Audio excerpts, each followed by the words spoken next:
이야기 시작 전 구독과 좋아요 부탁드려요. 감사합니다. 남편과 결혼한 지 7년. 사람들은 제 삶이 완벽하다고 말했습니다.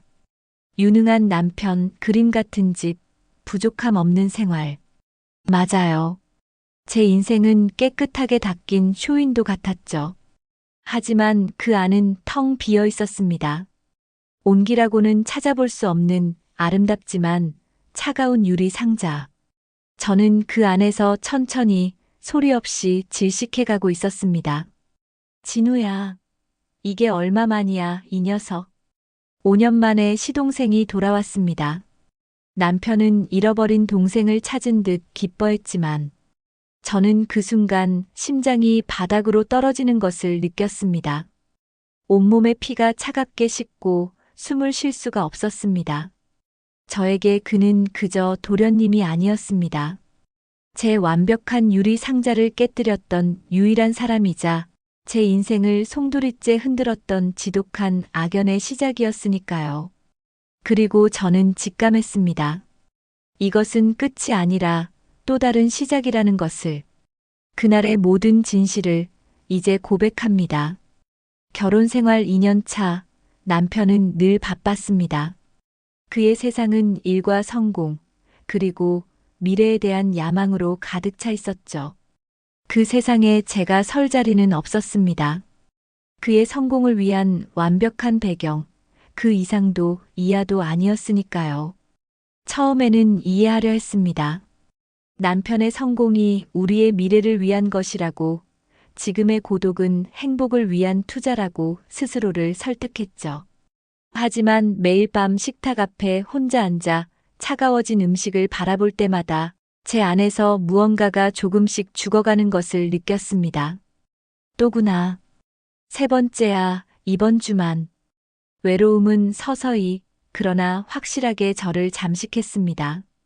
남편은 제 옆에 있었지만 저는 그 어느 때보다 혼자였습니다. 그런 제 틈으로 그 애가 스며들었습니다. 당시 풋풋한 대학생이었던 시동생, 진우.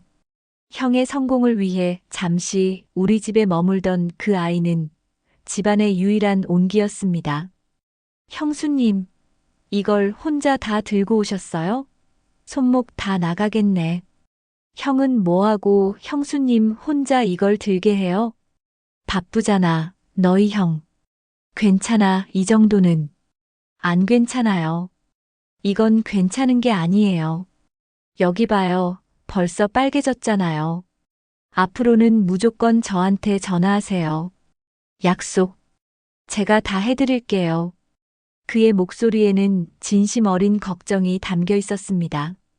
누군가 저를 진심으로 걱정해준다는 사실이 얼마나 간절했는지 모릅니다. 진우는 달랐습니다. 남편이 보지 못하는 것들을 봐주었죠. 제가 새로 자른 머리를 가장 먼저 알아봐 주었고, 제가 무심코 흘렸던 말을 기억했다가 좋아하는 케이크를 사다 주기도 했습니다. 지난주에 형수님이 이 케이크 좋아한다고 하셨잖아요. 오늘 지나가다 그 가게 봤는데 갑자기 생각나서. 어머, 도련님. 내가 그런 말을 했었나? 나도 잊고 있었는데. 저는 형수님이 하는 말 다 기억해요. 중요하니까요, 형수님은. 그 순간 제 가슴 한쪽이 뜨거워지는 것을 느꼈습니다.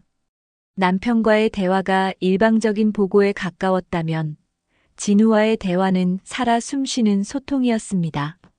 저는 몰랐습니다. 이 작은 관심들이 얼마나 위험한 불씨인지를. 형수님, 오늘따라 더 예쁘시네요. 그 블라우스 색깔이 정말 잘 어울려요. 봄 같아요. 그래. 고마워, 도련님. 오늘 산 건데 혹시 이상하나 고민했거든. 전혀요. 형은 진짜 복 받은 줄 알아야 하는데. 이렇게 예쁜 아내를 매일 보면서. 보긴 하나 모르겠네. 저였으면 매일 말했을 텐데. 애들 같은 소리. 그만하고 빨리 먹어. 하지만 제 얼굴은 벌써 빨개져 있었습니다. 그의 칭찬은 메마른 제 마음에 내리는 단비 같았습니다. 남편의 빈자리는 아주 서서히, 그리고 아주 깊숙이 진우로 채워지고 있었습니다. 저는 그것이 위험하다는 것을 알면서도 외면했습니다. 아니, 외면하고 싶었습니다. 이 작은 행복마저 포기하고 싶지 않았으니까요. 감정의 경계가 완전히 무너져 내린 것은 결혼 2주년 기념일이었습니다. 큰맘 먹고 레스토랑을 예약하고 남편이 좋아하던 원피스를 꺼내 입었습니다. 거울 앞에서 몇 번이고 화장을 고쳐하며 오늘은 달라질 거라고, 남편이 예전처럼 저를 봐줄 거라고 기대했습니다. 하지만 그에게서 온 것은 축하 인사가 아닌 갑작스러운 해외 출장 통보였습니다. 다음에, 또 다음이네. 항상 다음이야. 레스토랑 예약은 취소했습니다. 정성껏 준비한 선물 상자는 서랍 깊숙이 밀어 넣었습니다. 그리고 혼자 케이크에 촛불을 켜고 앉았습니다. 뭐가 부족한 걸까? 내가 뭘 잘못한 거야? 서러움에 한참을 울고 있을 때 진우에게서 전화가 왔습니다. 저는 받지 않으려 했지만 전화는 계속 울렸습니다. 형수님, 어디세요? 목소리가 왜 그래요? 혹시 울어요? 아니야, 괜찮아. 그냥 먼지가 들어가서. 거짓말하지 마세요. 형수님 우는 거 나 정말 못 참겠으니까. 오늘 결혼 기념일이잖아요. 형이 또 그랬죠? 어디 가지 말고 잠깐만 기다리세요. 제가 지금 바로 갈게요. 형수님 혼자 우는 거 절대 안 돼요. 전화를 끊은 지 30분도 안 돼서 작은 꽃다발과 와인을 들고 진우가 나타났습니다. 숨을 헐떡이는 걸 보니 뛰어온 것 같았습니다. 그는 제 눈물 자국을 보자마자 무릎을 꿇고 앉아 제 눈물을 조심스럽게 닦아주었습니다. 울지 마세요, 형수님. 제발. 형수님 우는 모습 보니까 나까지 미칠 것 같아요. 형이 없으면 제가 있잖아요. 오늘은 제가 형수님 기사도 해드리고 친구도 해드리고 뭐든 다 해드릴게요. 형보다 100배는 더 잘할 자신 있어요. 고마워, 도련님. 내가 이렇게까지 해줄 필요 없는데. 필요 있어요. 형수님이 행복하지 않으면 저도 행복할 수 없으니까요. 그날 밤 우리는 함께 와인을 마셨습니다. 처음에는 조심스럽게, 그리고 점차 취기가 올랐습니다. 억눌렀던 감정들이 터져 나왔습니다. 저는 남편에 대한 서운함을, 진우는 저에 대한 감정을 조금씩 내비치기 시작했습니다. 형수님한테서 항상 좋은 향기 나요. 달콤하면서도 사람 미치게 만드는 향. 봄날 아침 같기도 하고 위험한 밤 같기도 하고. 형은 알아요? 형수님이 얼마나 여자로서 매력적인지. 그만 마셔야겠다, 도련님. 우리 둘 다 취한 것 같아. 싫어요. 형수님 손. 참 따뜻하다. 근데 왜 이렇게 떨고 있어요? 내가 불편해요? 아니면. 도련님. 우린. 이러면 안 돼. 우린 가족이잖아. 도련님이라고 부르지 마요. 지금 이 순간만큼은 나 그냥 남자로 봐주면 안 돼요? 형수님을 여자로 원하는 한 남자로. 가족이라는 틀 속에 갇혀서 형수님께 진짜 하고 싶은 말 한 번도 못 해봤어요. 무슨 말? 좋아한다는 말이요. 미칠 것 같다는 말. 매일 밤 형수님 생각하면서 잠 못 이룬다는 말. 형이 형수님 안을 때마다 죽을 것 같다는 말. 이제 더 이상 못 참겠다는 말. 그의 목소리는 위험한 주문과도 같았습니다. 제 안에서 이성이 경고음을 울렸지만 너무 오랫동안 굶주렸던 감정이 그 소리를 집어삼켰습니다. 저는 더 이상 저항할 수 없었습니다. 지금 키스하고 싶어요, 형수님. 정말 안 돼요? 딱 한 번만이라도. 거절하시면 물러날게요. 근데 거절하지 않으시면 난 멈출 수 없을 것 같아요. 저는 대답 대신 눈을 감았습니다. 그것이 제 대답이었습니다. 그날 밤 우리는 돌이킬 수 없는 강을 건넜습니다. 밤새 그의 숨결이 귓가를 맴돌았고 죄책감보다 더 강렬한 쾌락이 온몸을 지배했습니다. 그는 제 외로움의 가장 깊은 곳을 파고들어 제가 잊고 있던 여자로서의 감각을 일깨웠습니다. 제 이름을 부르는 그의 목소리는 애절했고 제 몸을 탐하는 그의 손길은 간절했습니다. 남편은 한 번도 저를 이렇게 원한 적이 없었습니다. 그건 명백한 배신이었지만 동시에 지독한 위로였습니다. 독이 든 성배인 줄 알면서도 저는 기꺼이 그 잔을 마셨습니다. 내가 뭘 한 거야? 그날 이후 저와 진우는 위험한 관계를 이어갔습니다. 남편과 시부모님의 눈을 피해 나누는 은밀한 시선, 텅 빈 집에서의 아찔한 미래, 들킬지도 모른다는 공포는 오히려 우리의 관계를 더욱 자극하는 불쏘시개가 되었습니다. 처음에는 죄책감이 저를 짓눌렀습니다. 거울을 볼 때마다 제 얼굴이 낯설었고 남편과 눈을 마주칠 때마다 심장이 미친 듯이 뛰었습니다. 고마워, 여보. 오늘 중요한 미팅 있어서 좀 늦을 것 같아. 저녁은 거르고. 응, 조심해서 다녀와. 힘내. 하지만 남편이 현관문을 나서는 순간 제 안에 다른 무언가가 깨어났습니다. 형 가는 거 봤어요. 최소 10시간은 안 와요. 도련님, 어제 우리 그만하자고 했잖아. 형이 만졌던 곳 내가 다 지워줄게요. 형수님 몸에 형의 흔적 따위 남게 하고 싶지 않아. 형수님은 이제 내 여자니까. 내 거라고. 우린 미쳤어. 이러다 다 들키면 우린 끝이야. 이미 몸이 반응하는데요. 형수님 벌써 밑에가 젖었네요. 몸이 반응하잖아요, 아니에요? 이 스릴, 이 쾌감. 형수님도 즐기고 있잖아. 솔직히 말해봐요. 형이랑 있을 때보다 나랑 있을 때가 더 좋죠? 저는 부정할 수 없었습니다. 진우의 집착은 점점 심해졌습니다. 그는 단순한 육체적 관계를 넘어 제 감정까지 소유하려 들었습니다. 남편이 제게 무심코 다정한 말을 건네는 날이면 그는 밤새 저를 흔드는 메시지를 보내왔습니다. 지금 형 옆에 있어요? 무슨 생각해? 내 생각하고 있지. 당연히 그래야만 해. 형이 형수님한테 뭐라고 했어요? 예쁘다고, 사랑한다고, 다 거짓말이에요. 진짜 형수님을 원하는 건 나야. 그 침대에서 형이랑 같이 있다는 생각만 하면 피가 거꾸로 솟아. 당장이라도 달려가서 형수님 뺏어오고 싶어. 형수님 사랑해요. 미칠 것처럼 사랑해요. 그러니까 형 옆에서도 내 생각만 해요. 약속. 저는 점점 숨이 막혀왔습니다. 이것은 사랑이 아니었습니다. 모두를 파멸로 이끌 지독한 집착이었죠.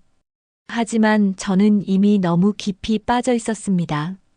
빠져나올 수 없을 만큼. 형수님, 국 정말 맛있어요. 형은 맨날 먹어서 몰라요. 이 맛이 얼마나 대단한지. 형수님이 만든 거라면 뭐든 다 맛있어요. 그래, 고마워 여보. 아, 왜? 아니, 손이 미끄러워서. 이런 위험한 순간들이 반복되었습니다. 그리고 마침내 최악의 순간이 찾아왔습니다. 그날 남편이 갑자기 일찍 퇴근했습니다. 침대에서 진우와 엉켜있던 저는 현관문 비밀번호 누르는 소리에 심장이 멎는 것 같았습니다. 도련님, 형이 왔어. 벌써? 아직 6시도 안 됐는데. 옷을 주워 입을 새도 없었습니다. 저는 진우를 옷장 안에 숨기고 자신은 황급히 가운을 걸치고 샤워를 한 척 머리를 적신 후 뛰쳐나갔습니다. 무슨 소리 못 들었어? 방에서 쿵 하는 소리 난 것 같은데. 혹시 누구 있어? 아니, 잘못 들었겠지. 나 샤워하고 있었는데. 갑자기 웬일이야? 일찍 들어오니까 좋네. 오늘 미팅이 취소돼서 뭔가 이상한데.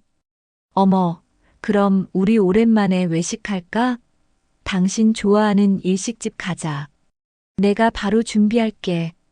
저는 필사적으로 남편을 밖으로 끌고 나갔고, 진우는 그 사이 몰래 집을 빠져나갔습니다.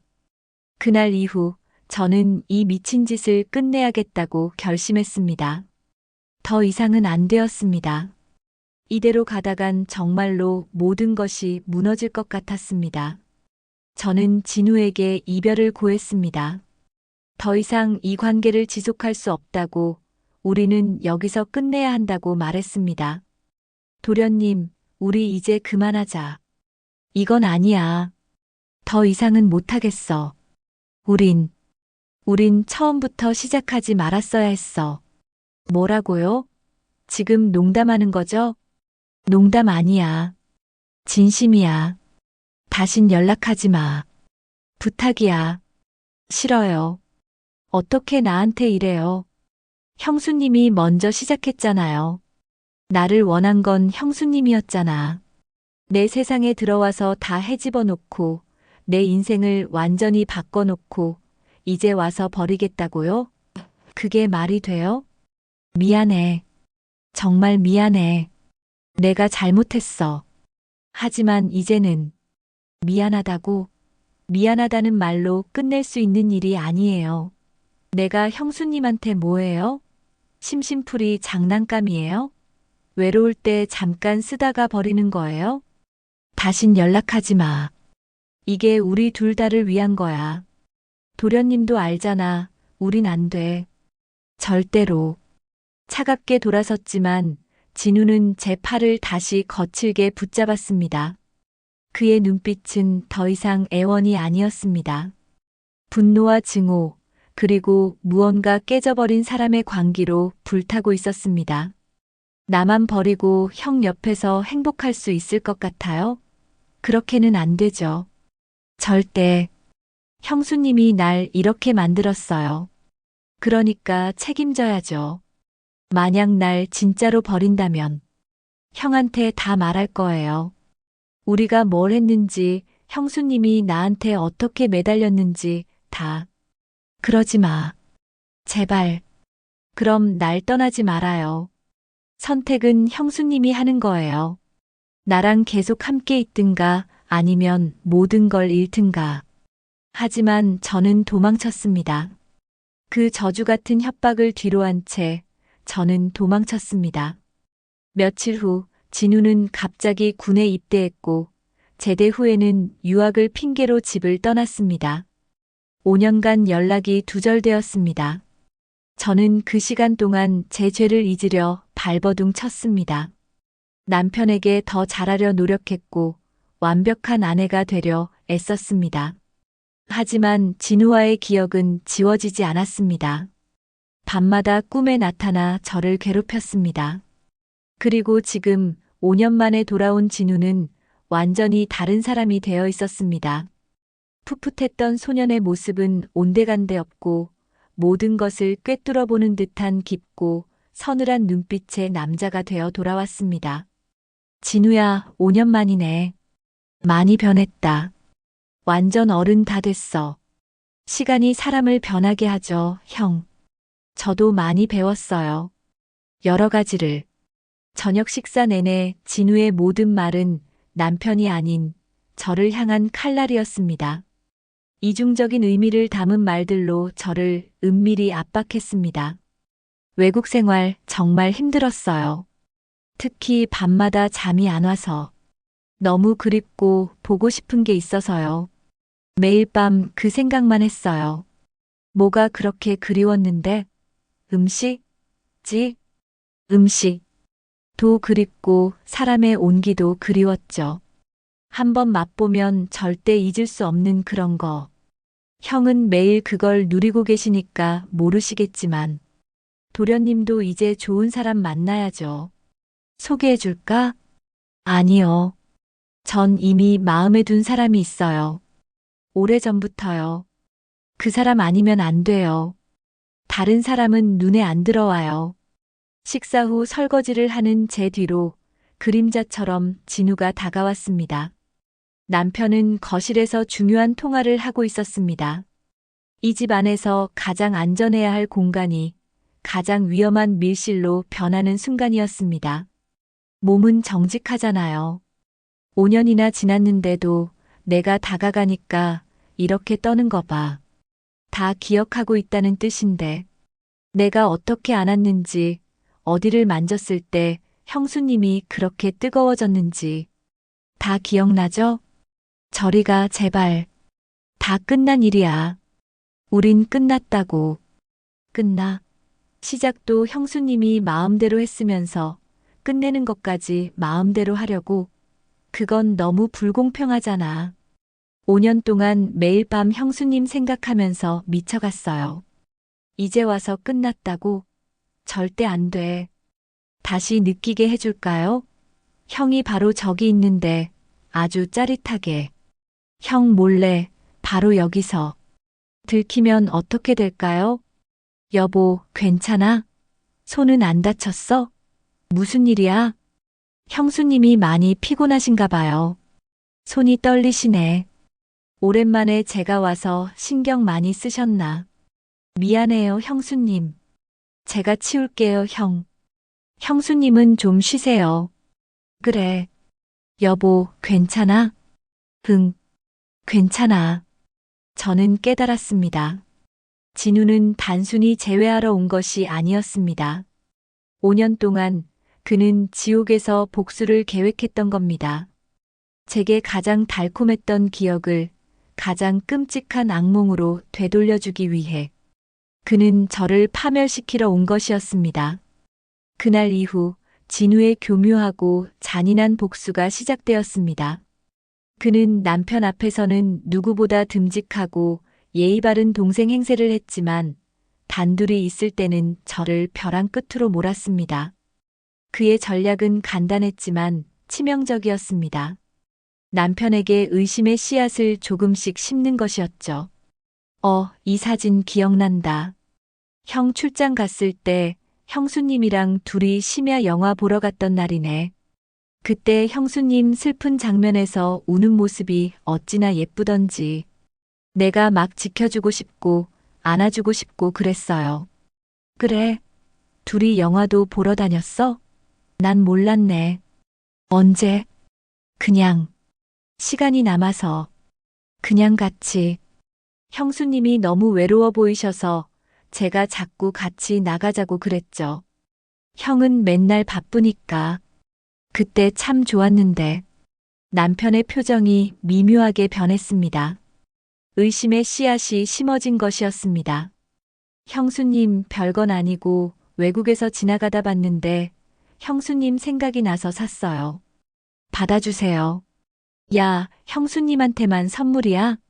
형은? 형은 나중에요. 형수님이 더 중요하죠. 상자를 열자 제 심장이 멎는 줄 알았습니다. 안에는 5년 전 우리가 비밀스러운 관계를 가질 때 제가 뿌렸던 바로 그 향수가 들어 있었습니다. 남편은 아무것도 모른 채 향이 좋다며 웃었지만 저는 진우의 서늘한 미소 속에서 넌 내 손바닥 아니야 라고 말하는 것을 똑똑히 들었습니다. 고마워요. 도련님. 이 향수 형수님한테 정말 잘 어울려요. 예전부터 그랬죠. 이 향수만 맡으면 형수님 생각나요. 그날 밤부터 남편의 의심은 본격화되었습니다. 당신, 요즘 왜 이렇게 불안해 보여? 진우 온 다음부터 계속 이상해. 정말 나한테 숨기는 거 없어? 진우랑 예전에 뭔가 있었던 거 아니야? 무슨 소리야? 도련님이잖아. 시동생이고 아무것도 없어. 그럼 왜 그렇게 불안해해? 진우가 올 때마다 손을 떨고 얼굴이 하얘져. 이상하다고. 그냥 피곤해서 그래. 아무것도 아니야. 하지만 남편은 이미 의심하고 있었습니다. 그리고 진우는 최후의 카드를 꺼내들 준비를 하고 있었습니다. 결국 진우는 제게 최후 통첩을 날렸습니다. 남편이 잠시 집을 비운 어느 날, 그는 제 손목을 거칠게 붙잡고 침실로 끌고 갔습니다. 이제 못 참겠어. 이 위선적인 부부 놀이 지긋지긋해. 형수, 선택해요. 내일 아침까지 당신 입으로 형한테 모든 걸 말하고 내게 오든가 아니면 내가 직접 말할게. 물론 내 방식대로. 내가 원하는 게 도대체 뭐야? 나를 완전히 망가뜨리는 거? 내 인생을 파괴하는 게 그렇게 재미있어? 망가뜨리는 거? 아니, 온전히 내 것으로 만드는 거지. 형수님이 날 버렸을 때 내가 얼마나 죽고 싶었는지 알아요? 5년 동안 매일 밤 형수님을 저주했어요. 근데 알았어요. 형수님을 증오할수록 더 원하게 된다는 걸. 그래서 돌아왔어요. 형수님을 완전히 내 것으로 만들기 위해. 미쳤어. 넌 완전히 미쳤어. 맞아요, 미쳤죠. 형수님이 나를 미치게 만들었으니까. 이제 책임져야죠. 내가 형한테 뭐라고 할 것 같아요? 그냥 바람 폈다고? 아니, 그렇게 시시하게 안 끝내. 형수님이 얼마나 외로워했는지, 그래서 나한테 어떻게 매달렸는지, 내 품에서 얼마나 뜨거웠는지, 형을 생각하면서도 내 이름을 어떻게 신음했는지 아주 자세하게 소설처럼 재미있게 얘기해 줄 거야. 형이 당신을 더러운 여자라고 경멸하게 만들고 이 집에서 맨몸으로 쫓겨나게 한 다음에 그때 갈 곳 없는 당신을 내가 주워줄 거야. 그럼 형수님은 영원히 내 곁을 못 떠나겠지. 제발, 그러지 마. 내가 뭘 어떻게 하면 돼? 선택은 하나뿐이에요. 내일까지 형한테 직접 고백하고 이혼하고 나한테 와. 아니면 내가 말할 거고 당신은 모든 걸 잃을 거야. 그날 밤 저는 한숨도 자지 못했습니다. 진우의 손에 내 인생이 저당 잡힌 채 질질 끌려다니느니 차라리 내 입으로 모든 것을 끝내고 심판을 받겠다고 결심했습니다. 다음 날 아침 저는 지옥에 들어서는 심정으로 남편과 진우를 거실에 마주 앉혔습니다. 여보, 나 할 말이 있어. 당신이 꼭 알아야 할 얘기야. 그리고 도련님도 들어야 해. 무슨 일인데? 왜 이렇게 심각해? 저는 숨을 깊이 들이마시고 모든 것을 고백했습니다. 5년 전의 외로움, 진우와의 잘못된 만남, 그리고 그 이후의 모든 일들을. 말을 할수록 남편의 얼굴이 불신, 충격, 그리고 마침내 참을 수 없는 배신감으로 일그러졌습니다. 진우, 너 이게 전부 사실이냐? 내 동생이 내 아내와. 사실이야, 형. 근데 억울하네. 시작은 내가 아니었거든. 외롭다며 힘들다며 먼저 유혹하고 나를 흔든 건 형수님이었어. 나도 그때는 어렸고 매일같이 유혹하는 예쁜 형수를 남자인 내가 어떻게 거부해. 안 그래, 형? 이 계자씨가 닥쳐. 어떻게 내가. 때려요, 형. 실컷 때려요. 근데 변하는 건 없어요. 형수님은 이미 내 여자였다고. 형이 안고 있을 때도 나를 생각했다고. 당신, 어떻게 나한테 이럴 수 있어? 7년이야. 7년을. 미안해. 정말 미안해. 나. 결국 모든 것이 부서졌습니다. 완벽하다고 믿었던 나의 가정, 남편의 신뢰, 그리고 형제간의 우애까지도 모든 것이 산산조각 났습니다. 남편은 이혼 서류를 내밀었고 시동생은 원하는 것을 얻지 못하자 조롱 섞인 미소를 남기고 다시 사라졌습니다. 저는 모든 것을 잃었습니다.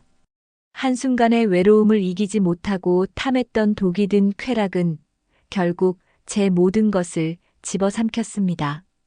유리 상자 밖으로 나오고 싶었을 뿐인데 제가 마주한 것은 더 깊고 어두운 지옥이었습니다. 이제 저는 혼자입니다. 남편도 가정도 명예도 모두 잃었습니다. 진우도 떠났습니다. 그가 원했던 것은 저를 얻는 게 아니라 저를 파괴하는 것이었으니까요. 그는 성공했습니다. 완벽하게. 이 이야기는 저의 부끄러운 고백이자 돌이킬 수 없는 후회에 대한 기록입니다. 한순간의 잘못된 선택이 어떻게 한 사람의 인생을 송두리째 무너뜨릴 수 있는지 저는 뼈저리게 배웠습니다. 한 번의 잘못된 선택은 모든 것을 파괴합니다.